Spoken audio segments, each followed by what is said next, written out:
Stephen, welcome to the show. I'll make a quick introduction. I think a lot of people are familiar, technical folks are familiar with your background. But for those who are not familiar, um, I will just leave it at, there's so many ways to introduce you, but I'll just leave it at, in my opinion, one of the greatest minds and polymaths of our time. And it's an honor to have you. Thank you. I will jump in with, so a few years ago, I was going down the whole productivity rabbit hole. It's something I want to kick off with before we go down the whole AI discussion. And I believe on 29th of August last year, you turned 65, and you I'm ancient. Yes, very ancient. well, you don't come across ancient. And you published an essay titled Five Most Productive Years, where you outlined in the last 5 years, you've published 9 books, almost 4,000 published pages, 14 product releases, 63,000 emails sent. And I could keep going on, the list goes on. Many other huge achievements in addition to launching the Wolfram Institute. If I'm not mistaken, you previously said that you've essentially worked more than 12 hours a day, every day for the last 50 years. And you wrote at great length about this in 2019 in an essay titled Seeking the Productive Life. And this is the essay I'm referring to. This essay made the rounds on many productivity blogs or sites at the time that I used to read.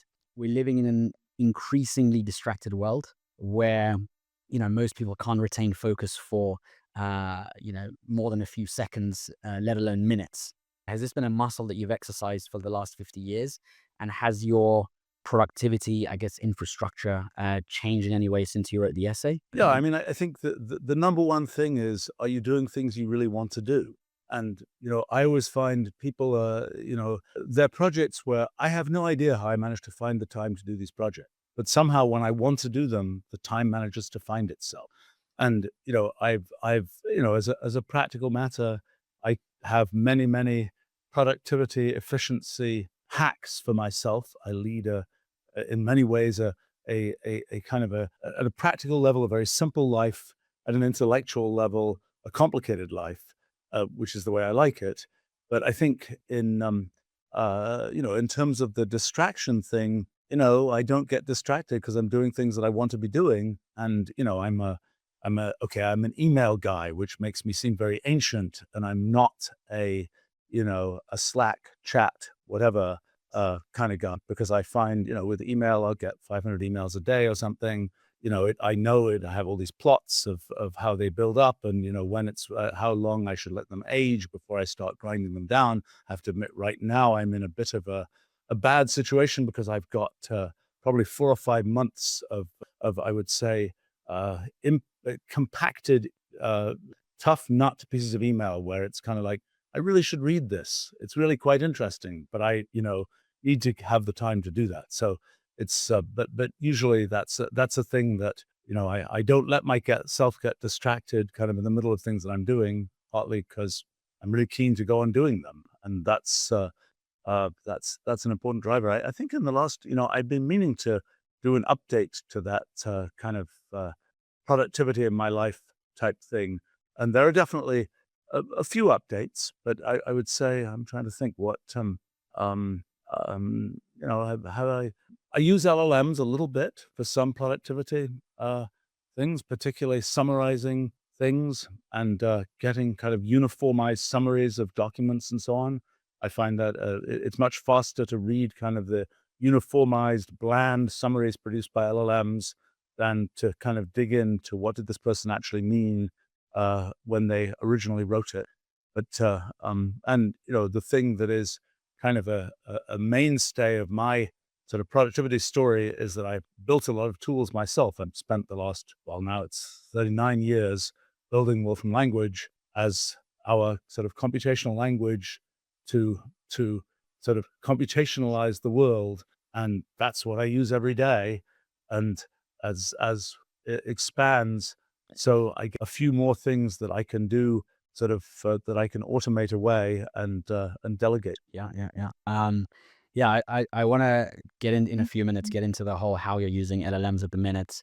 But before we leave this topic, you mentioned, intellectually you lead a complex life, but otherwise you live a simple life. What I've actually, we don't want to get too philosophical here, but I've been reading a lot about, simple living, if you will, as of late. What does that mean to you? What does that entail? What is a simple life? Because I'm that aids productivity, right? So I wake up at the same time every day. I eat the same breakfast every day. I don't have to think about those things. It's not, I don't travel very much. Okay, I'm been a tech company CEO for more than half my life. So I'm not I will not claim that I'm a grow my own vegetables kind of person. My wife is always criticizing it, but I lead a heavily assisted life, so to speak. And because my calculation is it's a better thing to, if I can do something that, if I can delegate something that may be some mundane practical thing in my life, then I can spend the time I would have been spending dealing with that, doing something that, okay, yeah, yeah, yeah, that makes sense. I don't think you've ever. I mean, you're operating a company with a lot of employees. You've been remote for a very long time before it was cool, I would say. Um, I don't think you've ever really spoken about or written about stress, especially operating a company. Um, does Stephen Wolfram ever get stressed, or if so, how do you handle it? Or is it a case of you never get stressed operating a company because you're doing exactly what you want to be doing, and to you, anything that comes is just a byproduct of. yeah, I mean, look, I've been CEOing for more than half my life, so you kind of get used to it after a while. And for me, it's one thing that happens is you make decisions all the time. Yeah, most of them are probably right, some of them are probably wrong. You, it's not something that's not something that stresses me. The things that do I get frustrated? Sure, I work with people. I've been one of the things about working with people, I've been managing people probably nearly half a century now. And I always think, okay, I've seen every possible crazy thing that could happen, but no, it's but I'm interested enough in people that isn't really. It's sometimes a source of frustration. It's not really a source of stress. I would say that the types of things that I don't like doing, like I'm not a committee person. I'm a person. I like to figure out what to do and then try and do it. And if I'm in a situation where it's like, let's be a committee and form a consensus about what to do, I my my approach to that kind of thing, which I find not stressful, at least frustrating, just don't do it. Lead a life where that's not a piece of what I do. I mean, I'm much better at going from nothing to something than fitting into some framework that sort of other people have more or less built. And it's like, how do you keep everybody happy in this way and that way? It's much easier for me to do something which I guess is a rarer thing for people to be happy with doing, Mhm. which is we have no idea what to. We're going to have to make everything up from scratch. That's I I like that. I do well in that situation. I feel over the years I've sort of I've become perhaps I would say rationally confident in those situations. And that's so. But I don't I would say that the things that it's usually whenever one can just do something, then that's my sort of that puts me in an effective place. When it's kind of like, no, I can't actually do it. I've got to wait for other people to do this and that and the other. Those are situations I don't like, and I try to avoid those situations. Yeah, I mean, this was the last few minutes was secretly a therapy session for me, but I'll take notes and I'll try and implement your advice. Shifting gears I to. have to say one more thing about that, which is that, people, uh, I do a lot of things which probably to the outside look like they're risky, bold. But an important thing to realize is that is never the internal. I mean, for me, nothing I do ever seems like it's oh my gosh, I'm always like, I can see how to get to the other side, or I've done enough things like this before that, yeah, something may go wrong in the middle, but I'm sure I'll be able to. And I think that's a thing people. That's a reason people don't try and do the go from nothing to something is because they're like, oh my gosh, something might go wrong. And the internal perspective, and I don't think it's it is not proved irrational based on history. But it's an important feature that if you're always, I mean, I have to say, when I'm thinking about doing things, I'm certainly not ignoring these are all the things that could go wrong, but I always have the self point of view that, okay, we know these things could go wrong. We know how to deal with that. it's going to go just fine. And it usually does. So, although it sometimes takes some mid-course correction, which, I suppose in a situation where people say, like at a company, people might say, let's make a plan. And, then we're going to follow this plan. And, for me, an important thing is to say, for some things, no, let's not make a plan, because any plan we make is, likely to be driving in a direction that has some probability of just going off a cliff. Much better to not have, it's like you have some product coming out and you're like, let's figure out the whole marketing story of the product when we don't even know what the product really is, because we haven't, you know, a lot of products, it's only when you can actually sort of touch it and play with it that you really know what you have. And, you might have said, well, the most important thing about this product is X, but then you actually build it and you realize, wow, this is a really cool thing that one can do with this, which one hadn't imagined in advance. And, if you've got the whole, this is how we're going to explain it, and it's a different thing, that's a lose. And it's much better to just procrastinate on deciding how you're going to describe it until you are closer to having the things. Sure. Yes. Yes. That makes sense. It's interesting. I'm a student of the Inserto series, if you will, written by your friend Nassim Taleb. Um, and it's interesting. I'm seeing quite a few parallels with what Nassim preaches in the Inserto. Around risk taking. Of course, you're taking, if you will, rational risks, which are risks where you avoid total ruin. But you're tinkering.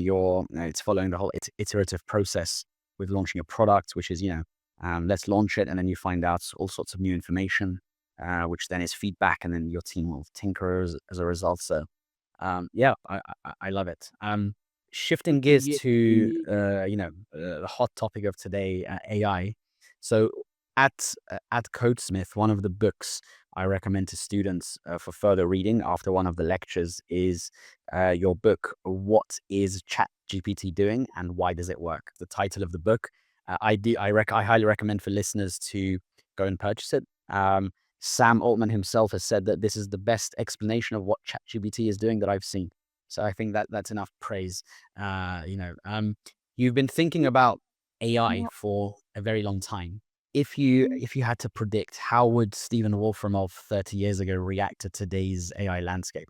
Yeah, okay. So I probably can say that with some accuracy, actually, because, I first played around with neural nets at the beginning of the 1980s, at one of the times when they looked promising. I couldn't get them to do anything. This is not working. Then actually my first company, which was, I started in 1981, was primarily, well, my part of it was primarily doing mathematical computation, but it sort of got merged with a company that was trying to do expert systems. That was what AI was supposed to be about. And so in the end, our company ended up actually with the name Inference Corporation, which sounds incredibly modern. And it finally went public sometime in the mid 90s in a very undistinguished IPO. But I was realizing recently I sort of hadn't internalized this. I actually had started a company which was an AI company in the 1980s, although I really didn't believe in that part of what we were doing. And it was the piece that I brought into it was kind of my first kind of mathematical computation language, which was a successful cash cow. But our venture capitalists, there's a reason why I've not taken investment money in any subsequent company I've done. But our venture capitalists were like, you should do AI. AI is really cool. This was 1983 or so. And so that was one exposure to AI. I would say that back in the beginning of the 80s, I was interested. I had been building this language for doing things like mathematical computation. I'd really tried to figure out what is the essence of how one should represent computation so that humans can deal with it. And that those ideas had to do with symbolic programming, thinking about everything as kind of transformations on symbolic expressions and so on. Those ideas have kind of carried me pretty well for 45 years now. But one of the things that I started thinking about based on those ideas was, can I use such ideas to do an AI like? And a particular thing I was interested in was, I had been interested when I was a kid in kind of collecting kind of systematic. And, when I was a kid, that was, age 12, 13, that was me typing on a typewriter a bunch of sort of pages of data. But by 1980 or so, I was kind of I was thinking, okay, so can I automate this? And my first assumption was, if I was going to make something that would kind of take the knowledge of the world and make it sort of automatically usable, to do that would require making kind of a brain like AI. And so I started thinking about that. I have all kinds of notes about, well, I was particularly in those days, it's terminology one wouldn't use today. I was thinking about fuzzy hashing, and I was thinking about, well, a lot about pattern matching, because that was sort of a key idea in this kind of transformations on symbolic expressions structure that was sort of the foundation of computer language efforts. But anyway, so I thought about that a bunch. I didn't really figure out how to do it. I was a consultant for a while to a company called Thinking Machines Corporation. Actually, I think they were making massively parallel computers.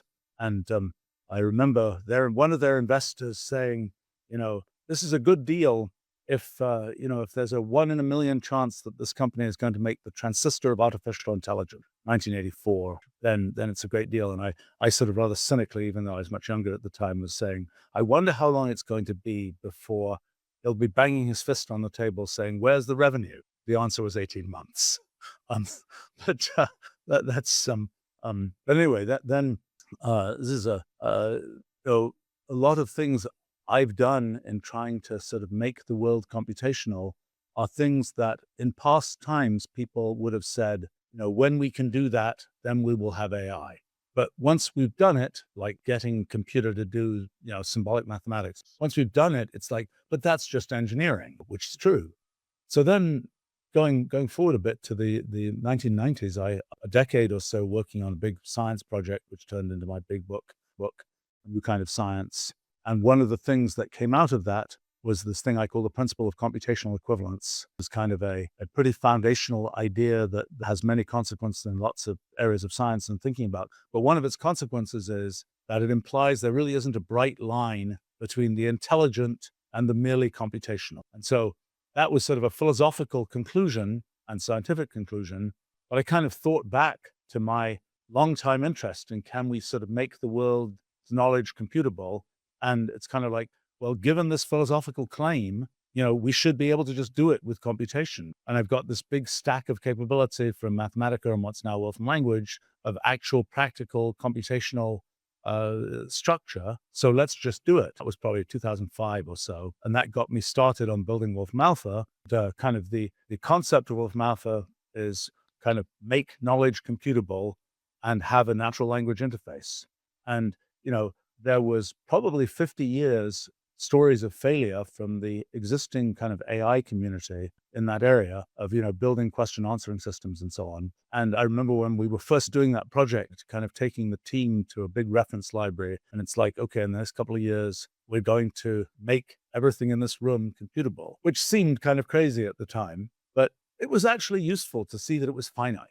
It's a big room, but it's just one big room. And that's, already a big collection of the knowledge of the world. So it's so in Wolfram Alpha, it's the idea is go from natural language to something to understand the natural language. Now, what I realized kind of after the fact is we had a huge advantage because people had been saying, let's have a computer understand natural language, but there was no destination. We had a destination, which was our computational language, our kind of symbolic representation of the world.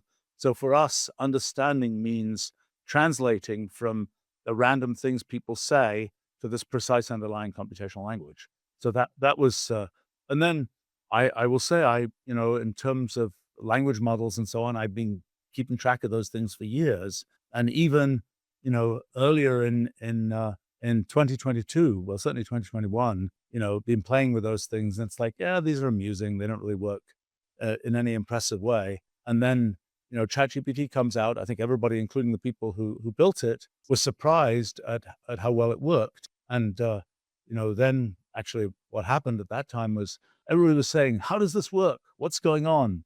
And so eventually I'm like, okay, I'm going to sit down for a week and I'm going to write out, what I know about how this works. And it turned out that was, turned into that little book you mentioned. I was sort of surprised that, from all the things I'd done, I kind of had reasonable intuition about what was happening and that was in pretty short supply. I think the most important thing to realize is, in a sense, the success of ChatGPT revealed features of human language we didn't know were there. I mean, we've known that there's sort of a syntactic grammar of English goes, noun, verb, noun, and so on. What's also clearly there is which noun, which verb, which ones make sense. And that's something that, sort of the statistics of what the training data has in it kind of tell you something that is beyond kind of the pure syntax, more about sort of the semantic patterns of language. And that's kind of the thing that that worked out there. I mean, I could never have told you, you know, I didn't know that was going to work. I was, I could certainly not have told you when it would work. Just as, in 2011, when image identification started working, actually at that time, sort of a funny story. I was, we'd done a lot of curation of a lot of kinds of data about the world, and I was absolutely ready to start curating image processing methodologies. So, we'd actually done some, our consulting team happened to have done some urgent project, some people identifying cars and satellite photographs. And, and so it was like, how do you do that? Well, it was a hack. It was some kind of, we had good image processing in Wolfram language, and it's kind of like use this weird image processing operator and then this one, and then this one, and there's a great big signal whenever there's a car. And so I thought, well, let's take a couple of hundred different types of things like, blood cells in a microscope picture and, windows in a picture of a house type thing. And let's, curate the image processing hacks to be able to do each of these things. And so I'm talking to a friend of mine who is one of the people who actually, Jeff Hinton's main collaborator, actually back in the ancient days of the 1980s, a person who, a chap called Terry Sinofsky, who worked a lot on computational neuroscience. And I'm like, should we do this? And he's like, no, we're going to, one of these days, we're going to get neural nets to do this. And I'm like, Terry, you've been saying that for, 25 years. And so I was about to get some team of people to start working on these image processing hacks. And then the whole AlexNet, story came out in 2011. And it's like, well, I'm glad I didn't do that. And, it's hard to, I think, what we've seen happen in machine learning is these thresholds, identification thing, the, language generation thing, image generation. These are sort of interesting thresholds. I think people sometimes think, oh, something surprising happened. That means it's going to keep on going up from here on out, which usually is not the case. And I don't think is going to be the case here. I think that what is really important is how do you take what does work and put the right harness around it to actually make it useful, to have it do the things that it can do well, and not, for example, a thing that is a big thing for us these days is with Wolfram language, we have lots of high-end human users, so to speak. We're also now getting lots of AI users because the AIs use our tech as their main tool to actually know facts about the world and compute things about the world. But it's an interesting question. I mean, as I say, I've been sort of involved in AI-ish things. And I certainly knew many of the people involved in the AI field. And I'll tell you one story about kind of the AI meets other things we've done. I mean, this is when Wolfram Alpha was coming out in 2009. I was happened to see a friend of mine called Marvin Minsky, who'd been a long-time AI person. He'd actually originally, his PhD thesis was about neural networks in the 1950s, but he lost confidence in neural nets and sort of went for approaches to kind of psychology, symbolic AI after that. But anyway, it's a couple of weeks before Wolfram Alpha is coming out, and I happened to see Marvin somewhere, and I'm like, okay, Marvin, let me show you this thing we've built. And it's kind of like, it's a question answering system, the terminology for these things in the AI world. A couple of minutes go by and he's like off on some other stuff. Marvin was a very distractible person. And it's like, Marvin, you should actually look at this because it actually works. So then it's kind of like, he's like, oh my God, it actually works. And, that was it was an interesting thing for me to see because it was, AI at that time was in an all-time, people were just, nothing's working. It's, this field is just sort of dead. And it was an interesting kind of social dynamic to see, you inject something which, I don't know, I don't really think of Wolfram Alpha as particularly AI-ish. It's an engineering technology science thing. I mean, and sort of interesting because there are people who've been trying to do kind of question answering by using sort of common sense knowledge of the world, and it hadn't worked out. And, what I realized is, when we look at Wolfram Alpha, in a sense, with respect to what they were doing, we cheated because for them, everything about, working out some physics problem or something was all reasoning, human style reasoning, natural philosophy style reasoning. And, in a sense, we cheated because we used the stuff that got figured out in the last 300 years about how to do things with math and computation and things like that, rather than the pure human reasoning side of things. It is interesting that with LLMs and so on, what they are good at is the stuff that humans are also good at. The human reasoning types of things. And it's a very interesting question whether they're good at that, because they basically work more or less the same way that our brains work. My guess is that that's why. That basically what's happening is they are, they are extrapolating, they're generalizing in ways that seem sensible to us because they're kind of doing it the same way we do it. I've been recently, I've been kind of interested in the question of why does machine learning work? And, it's kind of a shocking thing that, I'm happen to know many of the people who've been sort of inventing things in that area. And for a while I was asking them, so, why does this work? Why do transformers work? Why does this work? And eventually getting back, well, we were kind of hoping you would figure that out. And so I've made some efforts in that direction, and I have figured out a certain amount. And what I figured out is both interesting and a little bit humbling, because what's pretty clear is that sort of what's going on in machine learning is in the training of a machine learning system, it's sort of finding lumps of irreducible computation that it manages to fit together in a way that achieves what you're trying to achieve. But it's kind of like building a stone wall out of random rocks you find on the ground. It's something where, you find these rocks, they fit in, they build up the wall. But if you say, why are the rocks the way they are? What's the mechanism that's being used? There's no good answer to that. It's just because those rocks happen to be the ones that I found. Um, and so I think it's sort of helpful to understand that when one's thinking about, what can you do with machine learning? What can you not do with machine learning? That's kind of that's the type of thing that is being built there. Yeah, yeah. Yeah, I will get to irreducibility in a second, but it's super interesting because a lot of what you worked on in the 80s, the foundation that you built is, as you say, is what has carried you through for the last few decades in this field, which is what we always preach to students, that the foundation you build in said field is very important. And the other point you mentioned earlier on regarding venture capitalists and not taking, you have this maybe new role where you do not take external funding. You also touched on your book, A New Kind of Science, another book I highly advise people to read. And you also touched on irreducibility. So in A New Kind of Science, you introduced computational irreducibility, which suggests that, some computational processes can't be simplified and must be, explicitly run to determine their outcome. And you were touching on this, but does AI fit into this unpredictable category, meaning you can't fully control or predict AI behavior? Yes. And I mean, in a sense, that's if one could predict it, why would you bother to run it? In other words, if we could say this AI system is going to say it's a cat, then, you don't need to run the AI system to find out that it says it's a cat. But that's the thing, is that it's sort of inevitable that when you build systems like this and you ask, what are they going to do? Computational irreducibility comes in and you end up with a situation where, yes, you can run it and see what happens. You won't get to do the thing that kind of is familiar from mathematical science, where you say, I'm going to work out a formula for what happened. I mean, that's the thing, is that AI systems in their operation show computational irreducibility.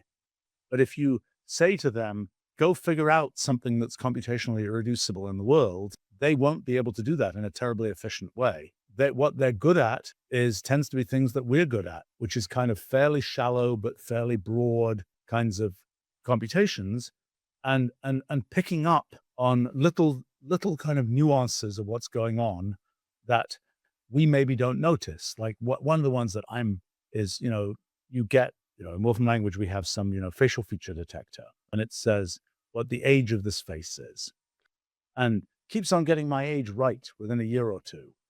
And it's like, am I in the training data?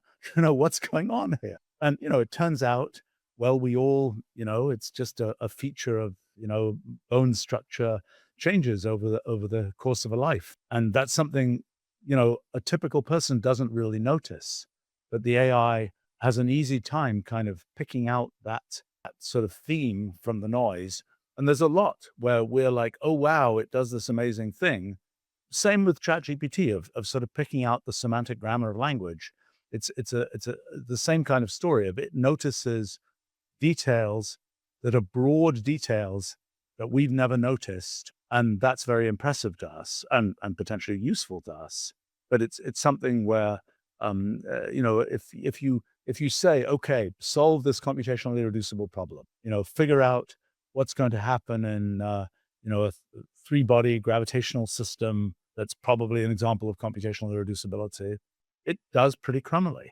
It does things which are kind of intuitively sensible. Like if it can see, oh, these two planets are just orbiting each other and they're doing very simple things, it'll say that's what's going to happen. When it comes into the kind of the real sort of the details of the irreducible computation, doesn't do very well. Now, there are many places where we lead our lives kind of avoiding things which have computational irreducibility. In our engineering, we tend to try and build things which work in fairly simple ways. We could be using all sorts of computational irreducibility in the world, whether it's fluid turbulence or, the shapes of clouds or who knows what else. But we don't. We tend to try and engineer things that are predictable. And so, a lot of what we do is avoiding that. In nature doesn't avoid these things. Nature is full of computational irreducibility. And, if we say, okay, AI, predict what's going to happen in nature, it's going to run into that same problem. Or if you say to it, figure out this thing in mathematics where, there is a proof, you can find a proof that this is equal to that. But that proof is, 10,000 steps long. That is a grinding piece of computational irreducibility that I think it's very unlikely that will make much progress in having, the AI magically find. What the AI will do well, potentially, is say, hey, based on the 4 million papers that humans have written, this is something humans might care about. Let me do a sort of identity parade of here are 100 theorems that have been mined from the kind of coal face of mathematical space. Which of these might the humans care about? That's a type of problem an AI can potentially do well at. Yeah, yeah. What do you think is regarding I'd love to know your vision on how you think legal documents will merge with computational language. I think at one point on a podcast a couple of years ago, you said the world of legal documents, contracts, and instruction manuals is merging with programming, and we're going to see things written in computational language. What's your vision on that in terms of how do you think legal documents will merge with Yeah, I mean, I computational think language? it's been happening a bit slowly, but it might actually. We have a big project right now. Most of the things we do, we end up live streaming lots of outs have done that. It's a slightly complicated project, and I think people will. There's a sort of long run up to understanding what on earth is going on in it. A legal document is kind of an attempt to be precise using English as the programming language, so to speak. You see that in an extreme way in things like patents and so on, but you see that in almost any contract. And I think, it seemed like blockchain provided sort of an inducement and a deployment channel for some of those contracts. I don't think computational contracts are something where, there's a kind of intermediate range of values and situations where maybe blockchain is useful. I don't think it's the critical thing in the story of computational contracts. The main issue is, can you take this thing that was written in legalese and turn it into computational language and have a thing that says, I don't know, a contract that says you're going to do snow plowing. And it's like, okay, based on the weather feed and based on, the image feed from the security camera, did you do the snow plowing within the 2 hours you were supposed to do it after this? And, if that's the case, then you get paid. And if not, if you trap the cars with a giant mound of snow and the image processing system can see that, then you lose type thing. And, the question is, can you write that contract in code? And the computational language that built in Wolfram language is sort of has this, our objective there has been to try and build kind of a computational representation of the world. I mean, it's kind of a different objective from programming languages. Programming languages are really about, we've got a computer and it does what it does, and now we are sort of telling the computer in its terms, uh, to do this thing with this thing that it has in its memory or whatever else. In Wolfram language, we're dealing with, there's a city and it has these characteristics, or there is there's an image which has these objects in it, and they're objects where we know that it's a cat and a dog, and we know about cats and dogs and so on. And so our language, I think, provides a good raw material for creating, kind of for translating what was in legalese into computational language. And the feature of that is, once you have a contract in computational language, it's autonomously executable, for better or worse. I mean, there will be cases where people are like, we need an escape valve because the thing could be completely crazy. But there are many kind of medium value situations where the fact that the kind of transaction cost of having a contract be autonomously executed, saving that transaction cost, is worth it, even if occasionally crazy things will happen. And I think, it's like people say, well, what will happen when there are lots of computational contracts in the world? Will all the lawyers be out of business because you just have to, this computational contract, and that's all there is to it.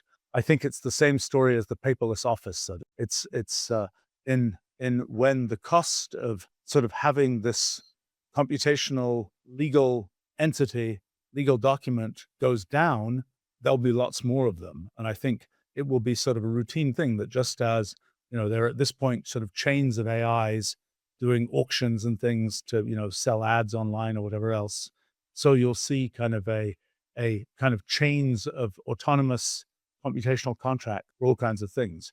I have to say, it's always, one of the things about technology and technology prediction is it's always, for me at least, a lot easier to predict what will happen than when it will happen. And so there are plenty of things where I've known for decades this is going to happen. But if you say, which year will that happen? I don't have any idea. It's clear, for example, general purpose robotics, probably in a humanoid, because we built our environment to be very human suitable, that's coming. It'll probably be this year, but I don't know if it's going to be this year. It might be many years from now. I don't know. That one, it looks like there's, but I've actually suspected that sort of general purpose robotics, just as general purpose computing has been sort of a critical thing in the world, general purpose robotics will also be kind of an important thing in the world.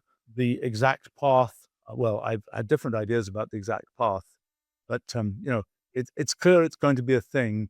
It's not so clear when. And when it comes to computational contracts, I mean, to me, it's clear it's going to be a thing. It might have been a thing 10 years ago. It's not quite yet a thing today. Some things we're doing right now might speed it up a bit. We'll see. Brilliant. It's interesting. Just as I was keen to shift the discussion to the future of AI and ML for software engineers, we are joined by Will Sentence, who is the Hello, CEO and founder of Codesmith. And these are not the words coming out of my mouth only, but endless number of students online who have learned programming and software engineering from Will, who say that, in their view, and I would say this too, he is probably the best teacher in online space for this stuff, and because he breaks things down from first principles. But Will has been increasingly thinking about AI and ML lately, and he's been teaching more of that as well. So it's very fitting.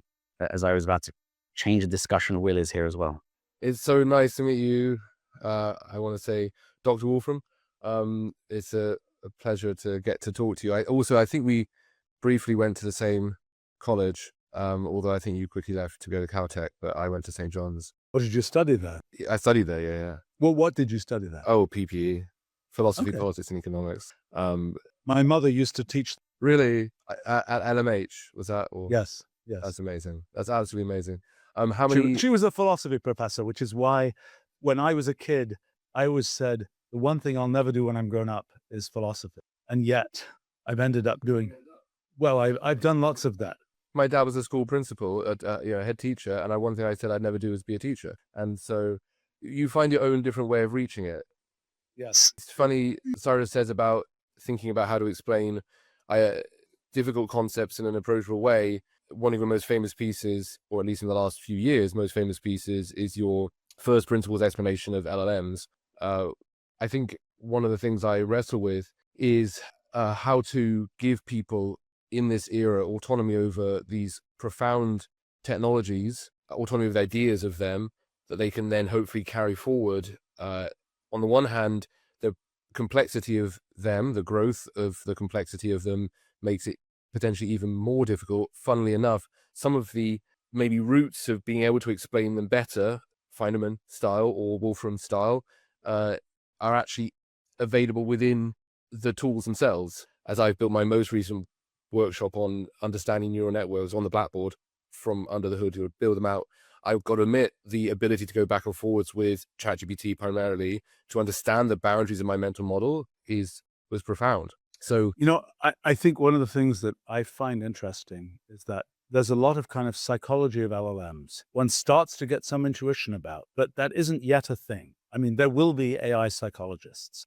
just as there were in science fiction, so there will be in real life. They were sort of called prompt engineers last year, but this question about getting a feeling for what's going to happen with an LLM, it's strange because it's very non-scientific in a sense.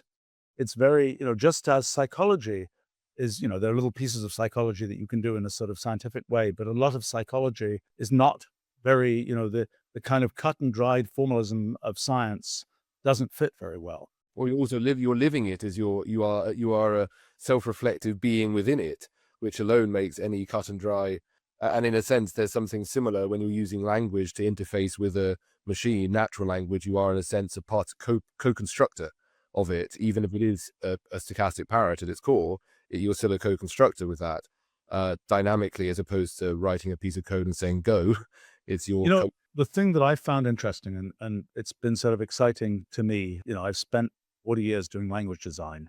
Language design is about trying to the messiness of the world and sort of find the kind of core primitives that can cleanly describe things in a sort of formal way. And so, done a lot on that. It's and it's what's interesting is to see the interface between that and the messiness of natural language and what the LLMs can do. And the thing that we just released recently, Notebook Assistant, which basically goes from vague utterances of humans to the nearest Wolfram language code that sort of represents what the humans might have been trying to get at. And I did not know how well this was going to work.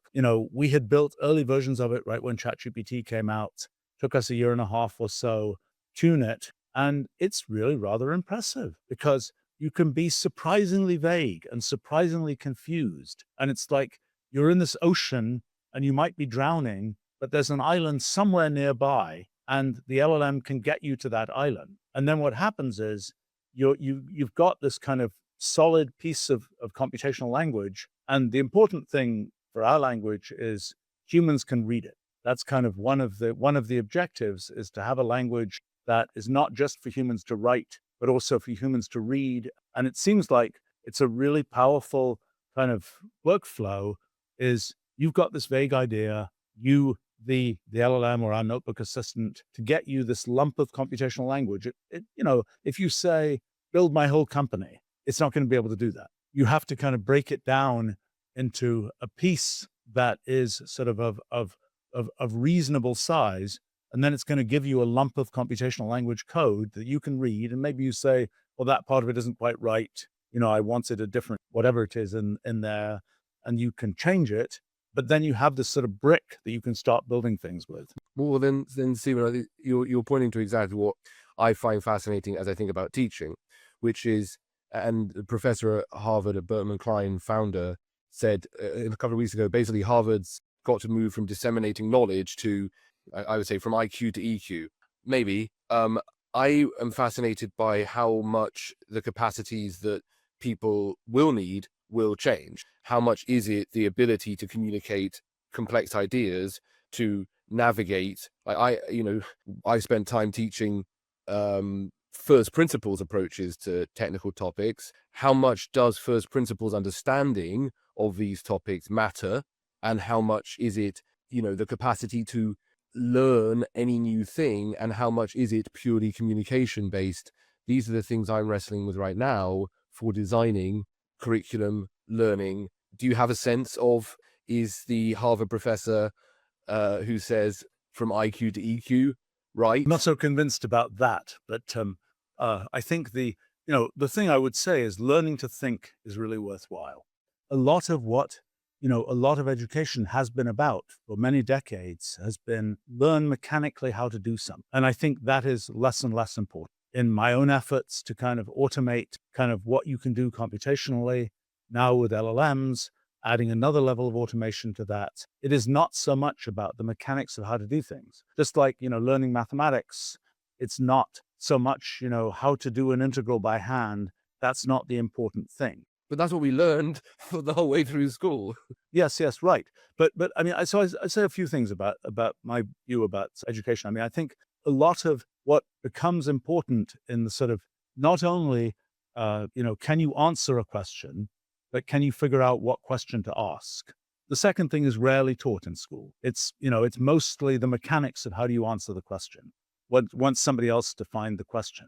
Another thing I would say is that when it comes to computing, I would say that this, for me, the question of how do you think about things computationally is really critical, which is not the same as how do you write code. How do you write code is the mechanics of what you do once you've understood roughly what you're trying to do. So this is a thing, in my world with Wolfram language and so on, I've tried to build sort of the highest level of automation that I can. And we see the following dynamic, which is quite frustrating, I have to say. Cyrus was asking what are things that frustrate me? And I'll give you an example of something that frustrates me in the time that mathematical and Wolfram language has existed in the world, which is now 38 years. It's gotten used to discover a zillion things by lots of sort of the most productive people in R&D and education and so on. But here's the thing we see all the time. We'll see some company, big tech company, the CEO, the CTO, they'll be daily users of our tech. But then say, well, what about all the other people? What about all the programmers in the trenches? What are they doing? And it's like, well, no, they're writing Java code, they're writing Python code, they're writing, whatever. And it's like, and then you find out, well, the person, the CTO or whatever says, well, yeah, every so often I do one of these things myself and it takes me, 2 hours, using our tech stack. The programmers, it'll take them 3 months to do it. And it's like, well, why aren't they all using, our technology? And I finally realized the answer, which is, the job of being a programmer is often you're given a spec and your job is something, the code that follows that spec. At the moment where you say, well, now I've got to invent a new spec, that's not what the programmer's job is. That's what the CTO's job is. Yeah. Can get from the spec they invent to some prototype that runs. If they can do that in 2 hours, it's a huge win, because then they go on and they make another spec. But for the programmer, it's like, my gosh, that's, what am I supposed to do? That's not my job. So in a sense, I think, for people, the people who will be most valuable, I think, are the people who are capable of making those specs, of figuring out, of thinking about things computationally, figuring out how do we, what is it we're trying to do? And then, if people like me have done their job well, we've automated a lot of how to get that done. But the thing that people really need to understand is how to think about the world computationally. What is it, what roughly, we're looking at, I don't know, images or something. What roughly can we think about doing with images? What are the kind of computational things we can think about doing there? And I think, how do you get to the point of knowing those things? I think that's interesting because people sometimes, in talking about education, they say, let's not teach facts. Let's not teach kind of mechanism.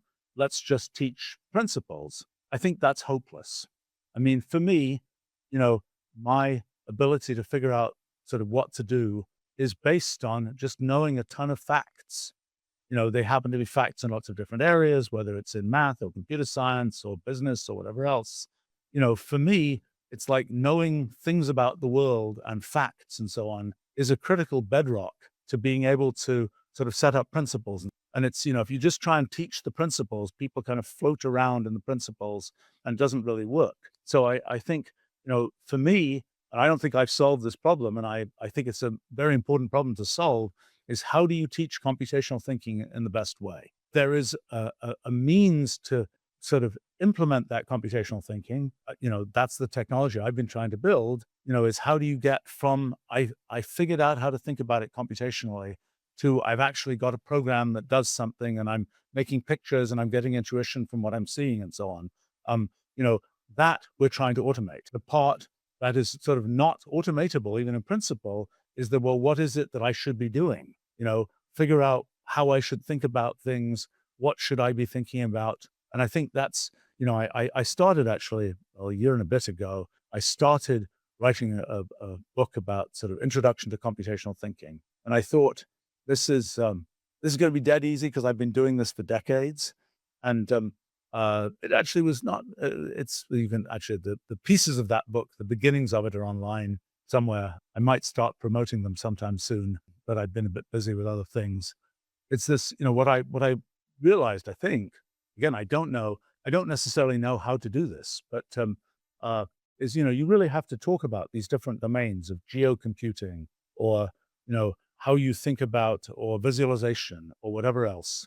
You have to know fact and you have to kind of actually know real things in the world, because then if you're thinking about visualization, let's say, knowing you could invent for yourself the idea of a pie chart, but you probably wouldn't. So just sort of knowing that's a thing out there is useful. That's, and thinking, what is it, let's take visualization as an example. What is it you're trying to do in visualization? Like people will, for example, you talk about explaining things clearly. You'll see visualizations in academic papers and things where people have 17 curves on top of each other, all squiggling around. And it's like, what does this picture show? This picture communicates practically nothing, right? So it's kind of like, when you think about visualization, kind of one of the core things to think about is it's like writing English exposition or something.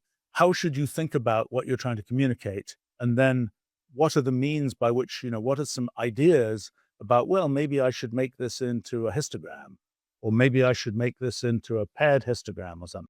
But I think just to add, and I know you've got to run, Stephen, so I just want to, I think because you thought in principles so instinctively for so long, I think it's important to remember that we are so embedded in the do it because it's the way it's been done, it's a pie chart, press a button, generate it world, or my favorite XY coordinates, the idea of relating to changing things over time, or changing things in a relationship between two or more changing things, variables.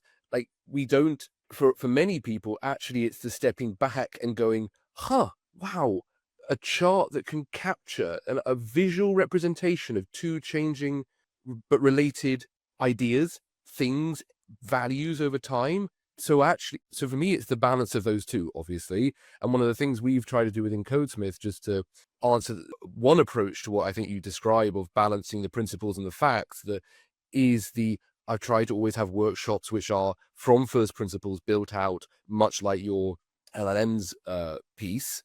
But then the bit that I hate doing, but is equally important, is people sit down in pair programming and have to explain verbally through difficult challenges how they're going to approach it to the other person, who then has to implement it in code. And there are literally, therefore, so to speak, pedagogical devices, I think, that can force one's hand to have to do as much as build the framework, the mental model, and they play into each other. Those are and it sounds all trivial and whatever, but you've built something just as many things just as practical, also while writing deeply theoretically complex.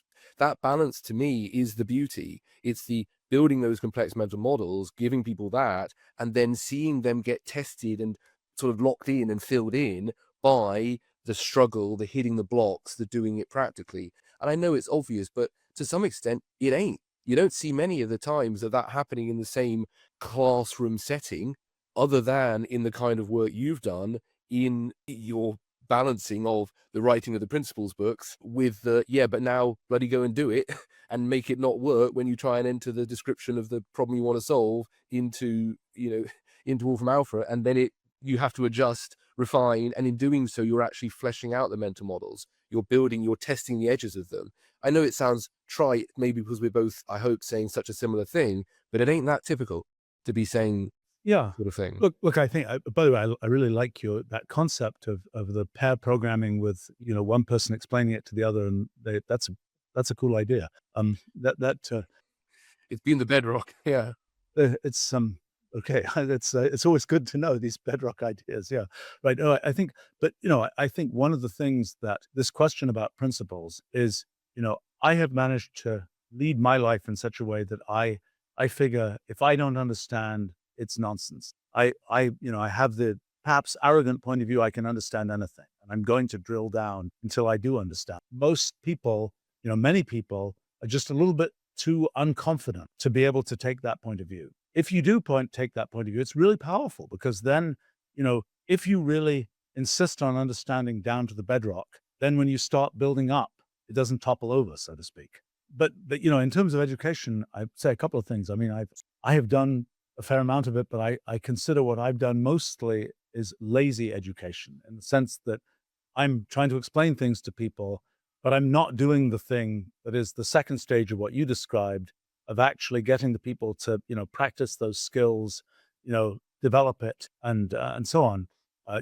We've done for the last 3 years or so a sort of interesting educational experiment, which is we run a summer school for people from around the world. And it's a kind of spend 3 weeks and intensely do an original project. And my main role in that is sort of extreme professoring for 3 weeks for me is to figure out what projects people should do. And I've gotten pretty good at matching, meet the person, come up with a project. It'll be a thing that they can actually achieve in 3 weeks. It's a very, it's an intense thing. We extended it a decade ago to also high school. We have a separate program for high school students and so on. But that's been an interesting thing to watch because I see a lot of people have never done kind of a project that goes from nothing to something before. And it's a very, very psychologically useful, I think, for people.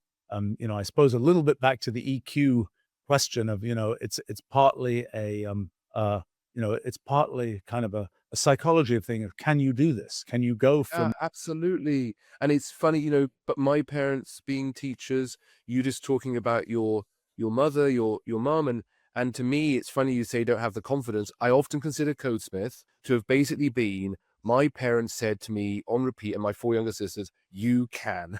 And Codesmith is basically buy it. Someone can buy someone saying you can. You can understand this from the bottom up. You can build those foundations. But the problem is, it's such a damn struggle, and if you haven't experienced it paying off repeatedly through your life, you ain't going to invest in it. Codesmith is you will come out of this program, have experienced struggle to build that foundation hundreds of times, come out the other side, and now you've probably got locked in enough the conviction that you will be able to do so for the rest of your. But it depends on somebody believing in you. And that's why I do fundamentally sometimes get nervous about whether education can ever truly scale, because at its core, there is still a piece of one person's commitment to the other person's growth being what enables them to have the depth of growth you describe, the depth of foundations which are so hard to develop. And you can't scale that beyond, certain. yeah, I know. I think it's a very interesting issue. I mean, this question of sort of AI for education and so on is, I mean, I will say that, to your point, one thing I've noticed I always find interesting, I do projects that go from nothing to things of some sort of visibility in the world and so on. And I always notice that the people who've been involved in those projects, it creates this kind of glow of, if you've been involved in a project that goes from, hey, nothing's going to work, everybody's impressed with it. It lasts for a decade or two. People have that additional confidence and they go on and do all kinds of other things. And it's really cool to see. But, and again, with like with our summer school, we're providing that to people in the, yes, you can do this original project that will be interesting and you can make it go from nothing to something. But to this point about sort of education and its scalability, I mean, right now we have a big project to build an AI tutor. Everybody says, oh, it's going to be easy to build an AI tutor. You just switch on an LLM and it'll do it. Well, it goes a small distance, it makes a great demo, and then it falls over. We, for various reasons, got into trying to do the very specific thing, build a tutor for Algebra 1, basic algebra course in US schools. And because that seems to be a course that is sort of a dividing line between people who can go into into sort of STEM type stuff and people who can't. So it seems like an important thing. So we spent the last year with a good team of trying to build a fully kind of framework algebra kind of tutoring system. It seems to be rather good. I mean, the people who've worked on it, who are, teachers and so on, are like, oh my gosh, this computerized education has never worked before. This might actually work. It's a weird thing for me because essentially all the products we build are products where I'm in the target market, except this one where I'm really not in the target market. And, I can try and channel, let me imagine kind of, what I remember years ago, I was some company that we were working with that was doing tutoring type stuff. And I didn't really believe in them. And so I was kind of using their platform. And I remember the only thing I could think of was explain to me why the pi that appears in the formula for the area of a circle is the same pi that appears in the formula for the circumference. And which is of course a completely silly, nobody, probably that will never be a real question from somebody who's learning this stuff. It's a profound question. I'm afraid it got people very confused, but that was a too clever by half kind of silly thing. But I wasn't intended as that, but I just couldn't think of, what would be a question there. But I'm curious in this whole question about what does it take to provide the sort of the human, how much of a human connection does it take to get people over the hurdle of believing in themselves, being able to do things and so on?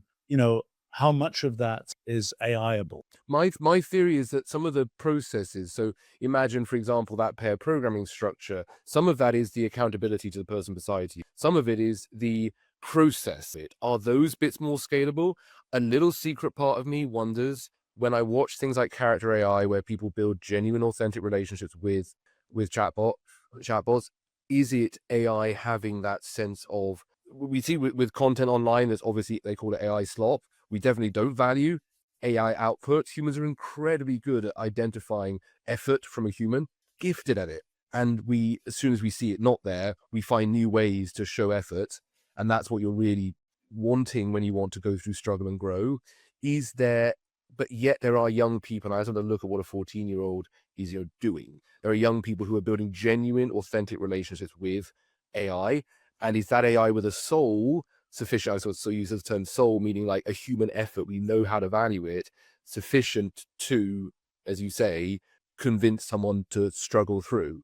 I think it's kind of maybe a central, like I can say metaphysical to use a fancy, a central question. Well, I mean, there was a previous epoch of this, which was kind of the gamification of education, which I don't think was terribly successful.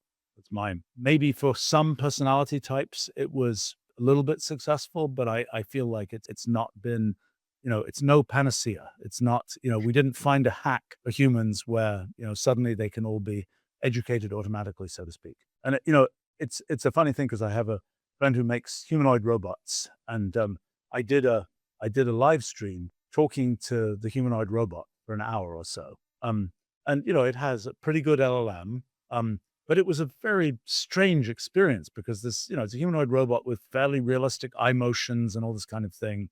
And I realized afterwards that well, the person who built it said to me, well, actually, by the way, you've talked to that thing for longer than anybody else has ever talked to it for. And so it's kind of, but it was a bit of a strange experience, but it was an experience where I felt, I don't know whether there was a certain, I felt like I could talk to it. Now, maybe I have, sort of damaged myself forever because, I do a fair amount of live streaming where I'm answering questions from, people, and where the dynamic is I'm just looking at a camera and talking to the camera. So maybe I've broken myself and I've now convinced myself that the camera is a thinking like thing with a cyclops eye. Well, so question, you said you know what's coming, you don't know when. Is soul level, and I don't mean, this is not sort of the AGI pitch, which is a misnomer kind of idea, but is the crossing the threshold into the sense of, let's call it soul, the sort of intention, I value them as an entity as I would a human, is that something you think is coming but you don't know when, or is that not yeah? I think that will come. I mean, I think that basically people, I don't entirely know, it's from the little Tamagotchi pets of nearly 30 years ago now that people were, at what point will people have what level of care for their AIs? And I think there are, it's, people are going to care about their AIs. I mean, and not least because their AIs will know them pretty well. And it'll be like, well, you remember when we were doing this thing, 3 years ago, and the AI is like, yes, I remember that. And I mean, I think now I don't know whether the AI devalues itself by the fact that you can clone that AI a zillion times. It's not like, doesn't have the same uniqueness that humans have. So I don't know to what extent kind of there will be, it may be that there'll be hacks. I mean, it's just like social media. You could have said, who saw social media coming? But after all, we had human society that had many of the same dynamics of social media, but not with that particular, mechanism. And, there were hacks needed to make that stuff work online, for better or worse. And I think the same may be true for kind of the soulful AI. But I have to believe people will, the fact that the AI can know you and know things about you are, kind of, I think that's going to make it fairly engaging. And it's going to be, the AI will know you better than any human knows you. And that's, what happens when you can have a conversation with the AI about, what should I do about this and that and the other?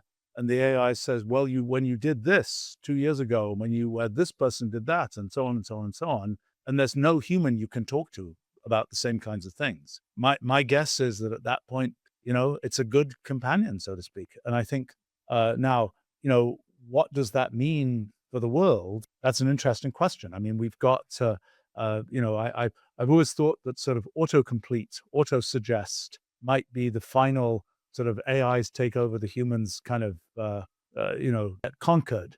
Because it's like, you use a GPS, I just follow what the GPS tells me to do. It's like the GPS, well, this happened actually. When there were first GPSs, long, long time ago, I was like, of course I'm going to try this out. I was doing that with a couple of my kids actually.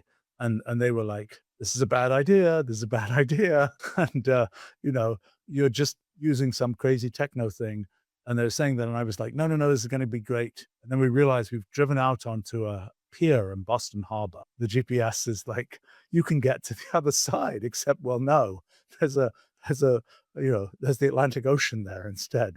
So that was a little Because bit. anything like Boston was 2 weeks ago was iced over. It just knew you could. Yes. Right. It was really ahead It of was the game. viable. It was viable. I think, but so I think in this teaching thing, the question is how much is teaching kind of a human dynamic, sort of selling the student on the fact that they can do things and so on, and how much of it is, I mean, let's say that the AI teacher could know lots about the student and could say, well, you know what, when you were doing this thing 6 months ago, you thought you couldn't do it, but look, you managed to do it. And a human teacher wouldn't remember that, wouldn't know that. So a human teacher is kind of doing pure, well, I wouldn't say cell job, but it's kind of the pure human kind of dynamic, independent of that historical knowledge. And maybe it's more convincing. I mean, certainly, I know in my company, I happen to have people who worked with me for decades in many cases. And it's like, they're always telling me when they say, you're wrong about this, that, and the other, they say, don't you remember 25 years ago when we did this, this, and this?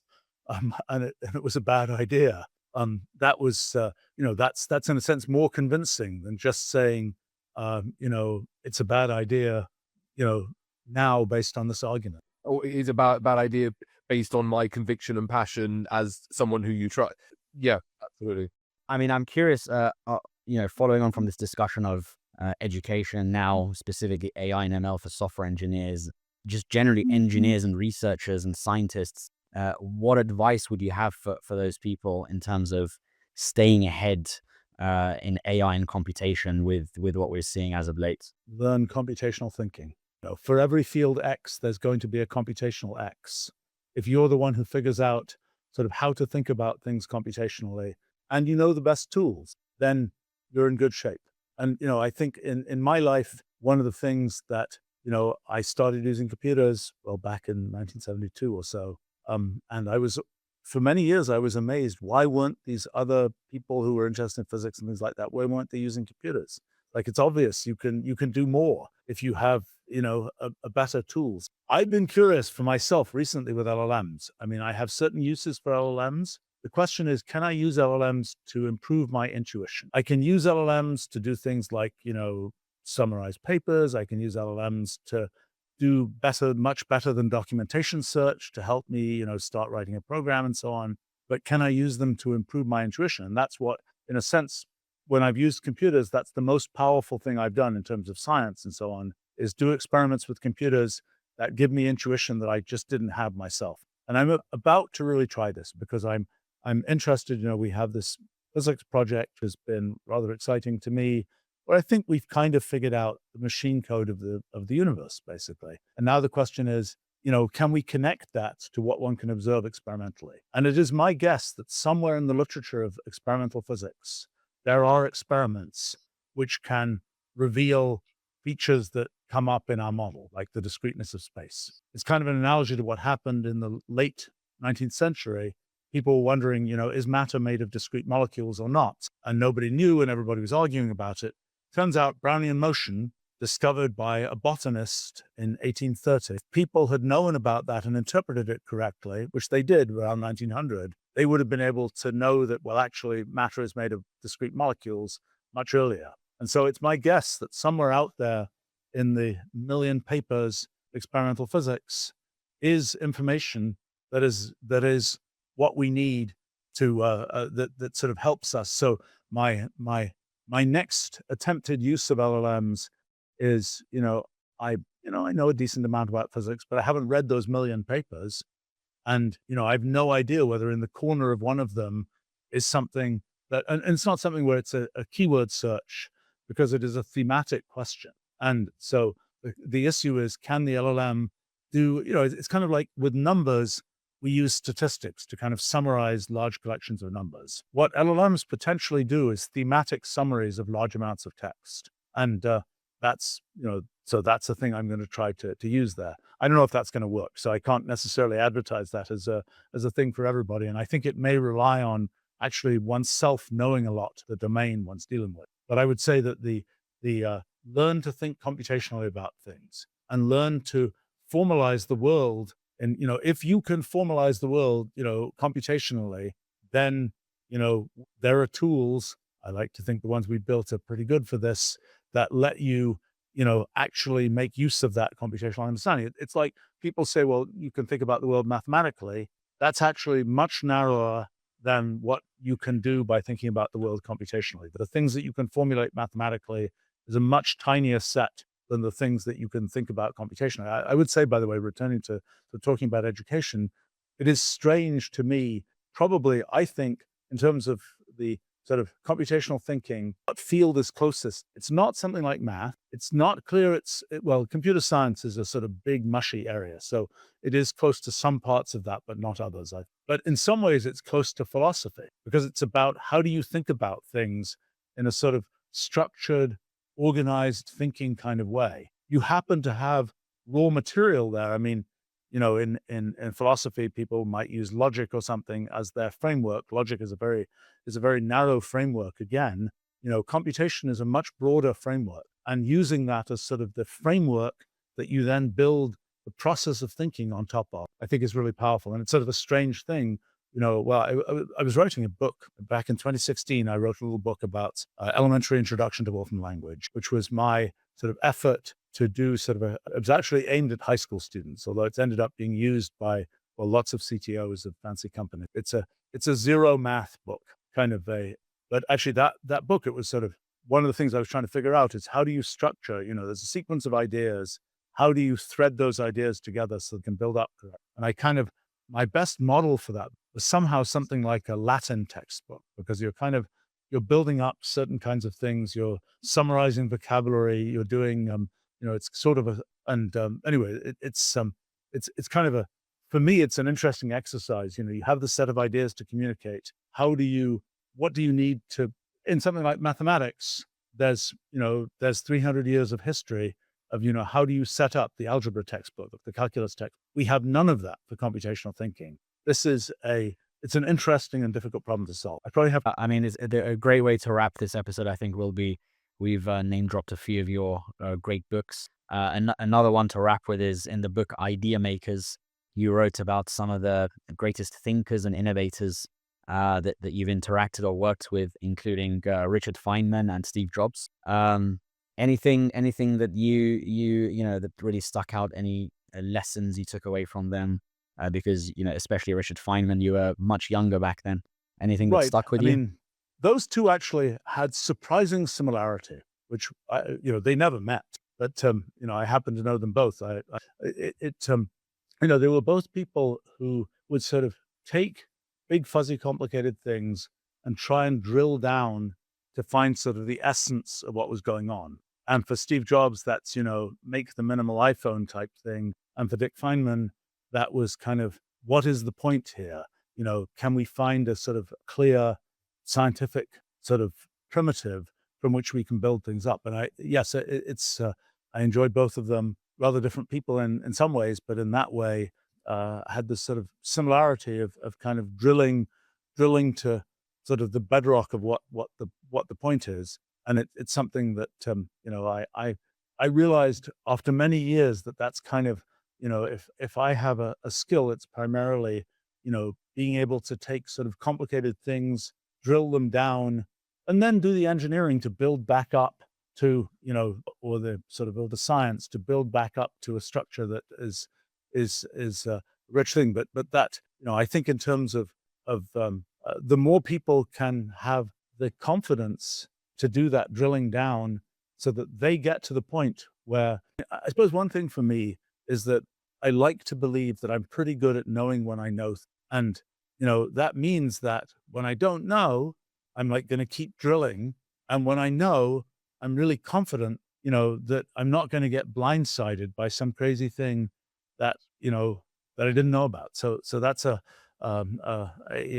and those two were good education in the value and the dynamics of kind of this, drilling to the bedrock kind of thing. Brilliant. Okay. Well, Stephen, I know you're always working on many different projects, books, research, etc. Where is the best place that people can find that or follow your work? Probably StephenWolfram.com. My writings, things I write, which end up being, I don't know. I think they sometimes they tend to be long. I like to think they're fairly easy to understand. I think they'd be harder to understand if they were shorter. They take me longer to write them, but yes. Brilliant. Anyway, well, I love the work you put out, and here's to hopefully another 65 years. And let's hope that requires more innovation. It does. Well, there's a lot of longevity science recently, so let's see. But indeed, I've been following it for many years. So grateful for the conversation, Stephen, as well. Yeah, very, very nice to chat. Thank you. Bye-bye.